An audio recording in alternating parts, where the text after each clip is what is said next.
les récits passés ne sont pas abrogés. Mais à travers les récits passés, on puise des leçons afin d'avoir un avenir meilleur. Et parmi les plus beaux, parmi les plus grands, parmi les plus extraordinaires des récits, il y a un récit qui est quelquefois méconnu de certains malheureusement, et walillahi alhamd, et Dieu soit loué, connu par un grand nombre de personnes. Ce magnifique récit est le récit de Al-Isra wal-Mi'raj, le voyage nocturne et l'ascension. La nuit et pas le jour. La nuit où le prophète alayhi salatu wassalam a voyagé avec comme monture Al-Buraq de la mosquée sacrée de la Mecque jusqu'à la mosquée Al-Aqsa à Jérusalem. Et c'est cette même nuit-là où le prophète a monté, a dépassé les 7 cieux pour rencontrer son Seigneur Tabaraka wa Ta'ala. Et c'est ce qu'on va voir rapidement. Wa billahi tawfiq. Allahu Rabbuna huwal ilahu lahu minal asma'i mastafahu الواحد الحي كذا المليك والملك المالك لا شريك.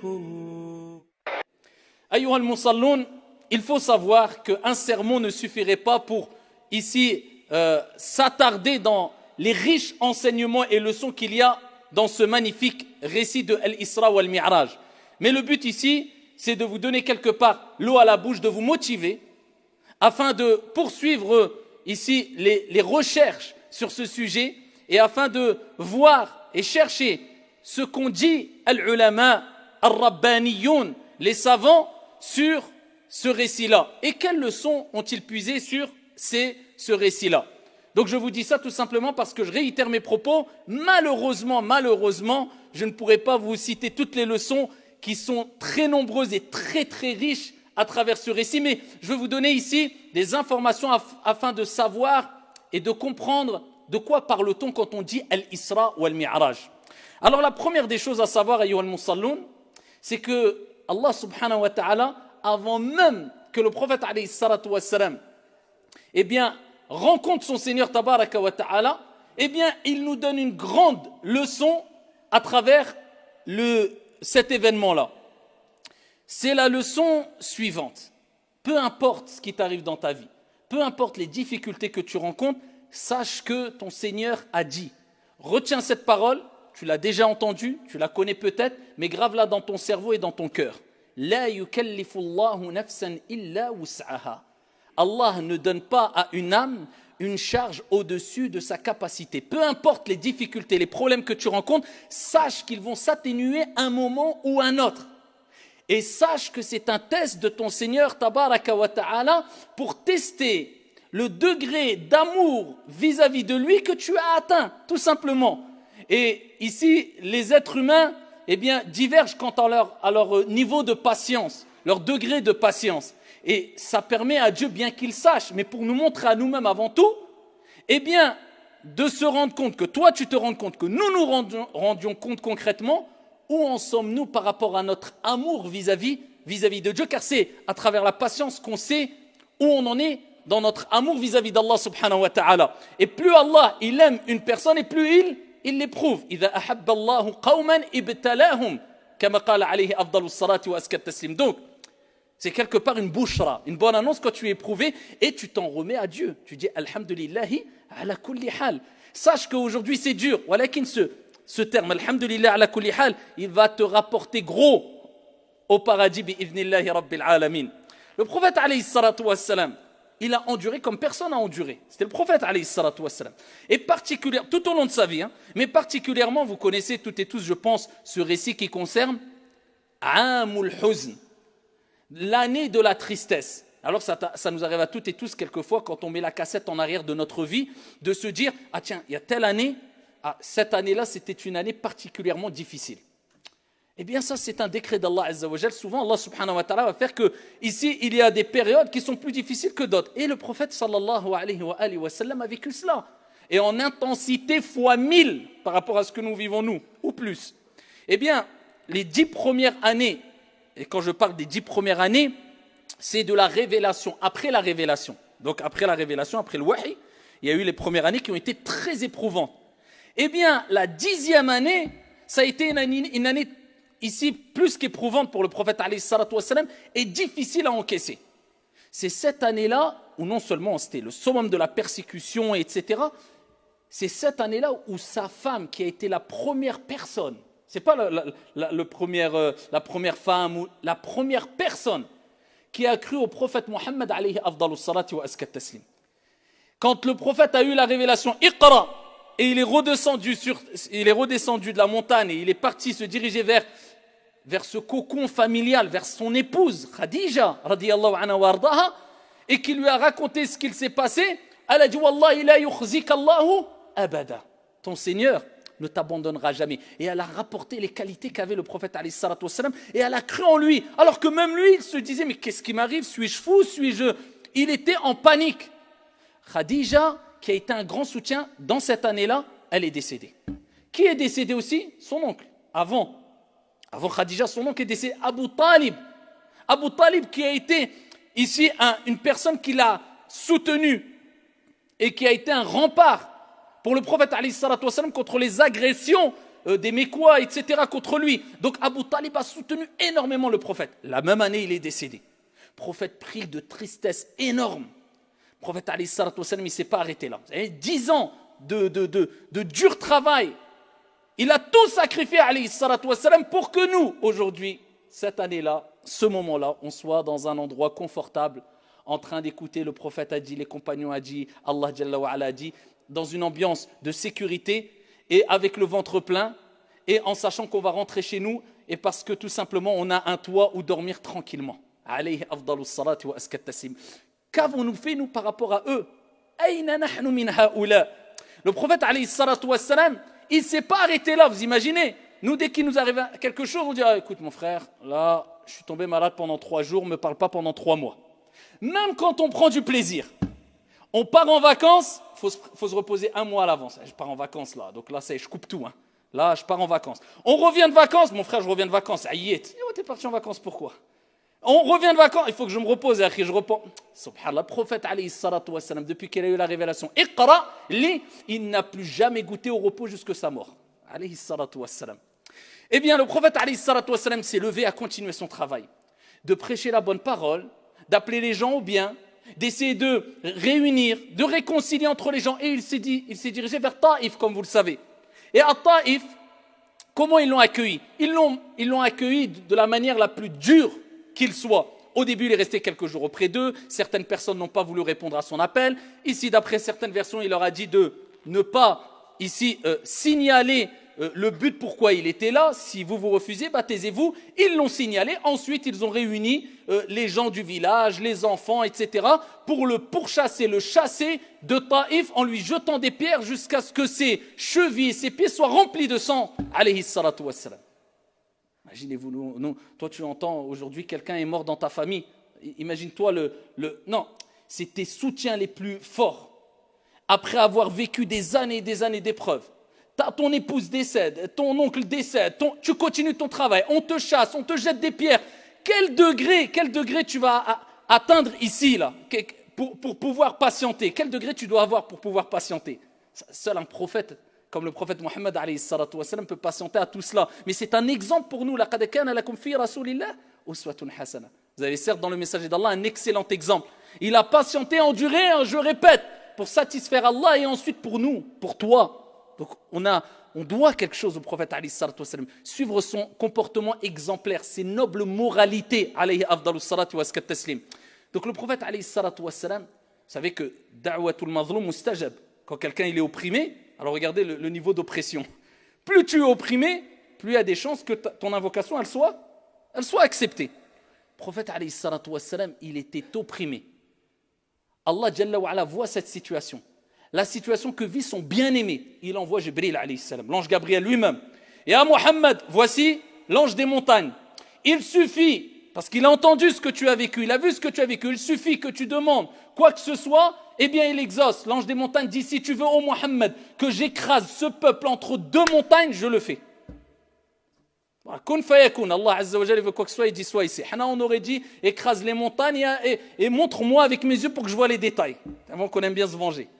prophète alayhi salatu wassalam, hadith rapporté par Al-Bukhari ou Muslim fi Sahihain, il dit alayhi salatu wassalam, je souhaite plutôt qu'Allah subhanahu wa ta'ala sorte des reins de ce peuple une progéniture qui adore Allah subhanahu wa ta'ala l'unique. Ar-Rahmatul Muhda. Wa ma arsalnaka illa rahmatan lil alamin. Ça c'est le prophète alayhi salatu wassalam, il ne s'est pas vengé. Et ensuite le prophète a continué son chemin. Il s'est arrêté. Non, il est rentré, il a dit à Sayyid Baraka. Il a continué. Mais Allah subhanahu wa ta'ala, il t'envoie des signes quelquefois pour te rappeler que tu es sur la vérité quand on ne peut plus. Allah, il ne te laisse pas. La yukallifullahu nafsan illa wus'aha. Il passe dans un endroit, alayhi salatu wassalam, il se pose et il lit Al-Qur'an. La parole d'Allah, kalamullah azza wa jal. Oui, qu'il a été envoyé qui à Taïf pour qu'ils écoutent, pour qu'ils reviennent vers la vérité. Ils n'ont pas écouté. Est-ce que ça s'arrête là? Est-ce que parce que les gens ne t'écoutent pas, tu t'arrêtes? Abadan. Toi, il t'est demandé de transmettre. Il ne t'est pas demandé d'imposer à qui que ce soit, de vouloir écraser les gens avec ta conviction religieuse. Toi, Allah, il dit au prophète, wa ma alayka illa al-balagh. Il ne t'est demandé que de transmettre. C'est tout. Tu n'as pas à imposer quoi que ce soit ou te dire ils ne m'ont pas écouté, j'abandonne. Non. Le prophète, il a continué à marcher. Il fait halte dans un endroit, il récite le Coran. Les humains n'ont pas voulu l'écouter, mais les djinns l'ont écouté. Donc ne te dis jamais ça sert à rien ce que je fais. Abadan, tu ne sais pas. Wallah, peut-être 10 000 personnes vers qui tu dirigeais le message ne vont pas t'écouter. Une seule personne va écouter et à travers le message que tu as donné, eh bien, il va prendre des leçons et être profitable à 100 000 personnes. Allahu a'lam. Toi, transmets. Le reste, c'est Allah qui s'en occupe, incha'Allah ta'ala. Toi, il t'a demandé quoi? Il te demandait de planter les graines. D'accord? Et c'est Dieu qui fait pousser ce qu'il veut. Et plus tes graines seront bonnes, ou dis si tu veux, plus ton intention et ta conformité sera bonne, et plus les récoltes seront bonnes. وصدق جل وعلا إذ يقول, et certes Dieu a dit vrai quand il dit وأن ليس للإنسان إلا ما سعى. L'être humain n'aura que ce qu'il a semé. Ça dépend ce que tu as semé. Toi, tu dois être sincère et conforme. Ce que les récoltes qu'il va avoir, ce n'est pas ton problème. Peut-être ça va venir dans 1000 ans, tu ne seras même plus sur la terre. Eh bien, le prophète continue son message. Tout le monde, ils n'ont pas voulu. Ils n'ont pas voulu répondre à son message, l'écouter. Eh bien, pendant qu'il lit le Coran, il y a des djinns qui se sont approchés. Ils ont entendu cette parole et en masse, ils s'approchent du prophète alayhi salatu wassalam, ils repartent vers leur peuple en étant des croyants, en adorant un Dieu unique en disant « Inna sami'na Qur'anan ajaba » On a entendu un Coran extraordinaire, étonnant. Et ils ont cru en Dieu et ils se sont convertis, ils ont embrassé l'islam. Alayhi afdalu salatu wa taslim. Donc ne désespère jamais. Si les gens en face de toi ne t'écoutent pas, dis-toi dans ta tête, tant pis pour eux. Toi, tu as transmis, ça viendra d'autre part. Si tu es sincère, par contre, si tu es sincère, et si tu es conforme dans ta prédication avec sagesse, avec douceur, avec science, avec clairvoyance, wa illa, sinon, tu perds ton temps, tu te fatigues pour rien. Le prophète, il continue. Il continue jusqu'à être à Mecca. Et à Mecca, il fait halte dans une maison, la maison de sa cousine, il dort. Et pendant la nuit, qu'est-ce qui se passe? Eh bien, c'est Al-Isra. Al-Isra, c'est le voyage. Et Al-Mi'raj, c'est l'ascension nocturne. Al-Isra, c'est le voyage qu'a fait le prophète lors de cette nuit-là. Une nuit. Corps et âme. Corps et âme. Le prophète, alayhi salatu wassalam, eh bien, il y a le plafond qui s'ouvre, il y a Jibril, alayhi salam, qui descend, il y a Al-Buraq, cette monture-là, comme il est mentionné dans Sahih Muslim, qui est présenté au prophète alayhi salatu wassalam, comme il dit lui-même, c'est une monture plus petite qu'un âne et plus grand qu'une mule.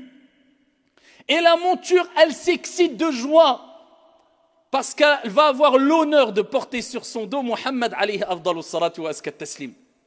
Et donc le prophète alayhi salatu wassalam monte sur cette monture-là. Et ici, il part de Mecca jusqu'à Al-Aqsa à Jérusalem. Allah Jalla wa Ala dit dans le Coran Subhanalladhi asra bi'abdihi laylan min al-masjid al-haram ila al-masjid al-aqsa alladhi barakna hawlahu linuriyahu ayatina. Gloire ça veut dire est exempt de toute imperfection, c'est-à-dire Allah. Celui qui a fait voyager de nuit de la mosquée sacrée jusqu'à la mosquée Al-Aqsa dont on a béni ce qu'il y a autour, afin de lui montrer nos signes. Allah a voulu que le prophète voit quoi? Voit des signes. Pourquoi? Pourquoi Allah lui a donné cela à ce moment-là?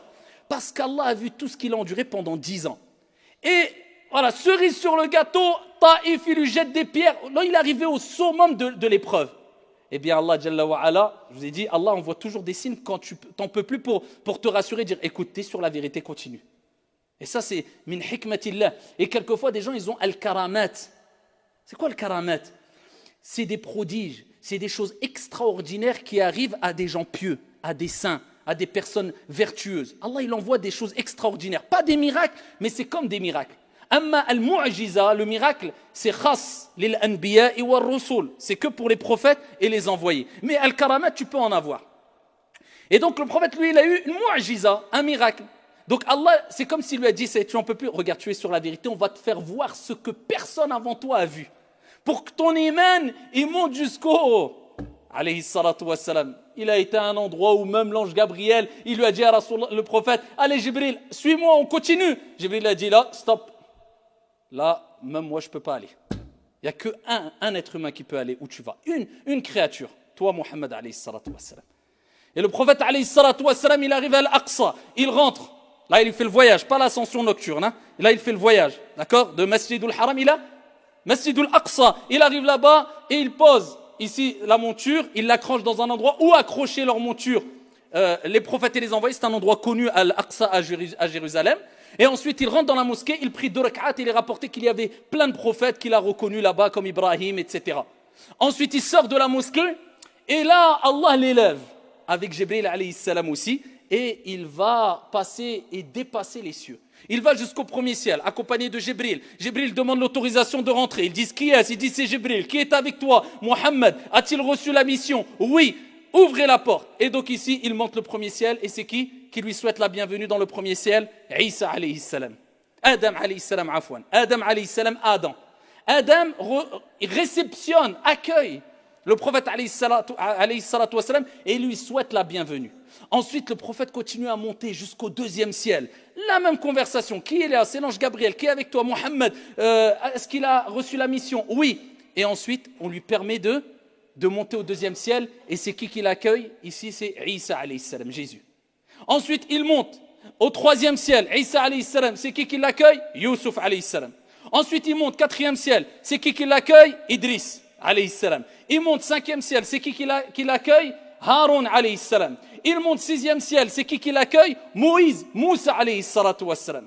Et il monte jusqu'au septième ciel. C'est qui l'accueille? Et le hadith est rapporté par Al-Bukhari ou Muslim. Ibrahim alayhi salatu wassalam. Accoudé sur Baytul Ma'mour, la maison peuplée, la maison céleste, où le prophète a dit, au-dessus de la Kaaba, au-dessus, où il y a le septième ciel, au septième ciel, il y a Baytul Ma'mour. Ibrahim accoudé sur Baytul Ma'mour, où 70 000 anges entrent chaque jour dans Baytul Ma'mour pour adorer Dieu sans jamais revenir dans cette maison céleste. Alors imaginez-vous les milliards et milliards d'anges.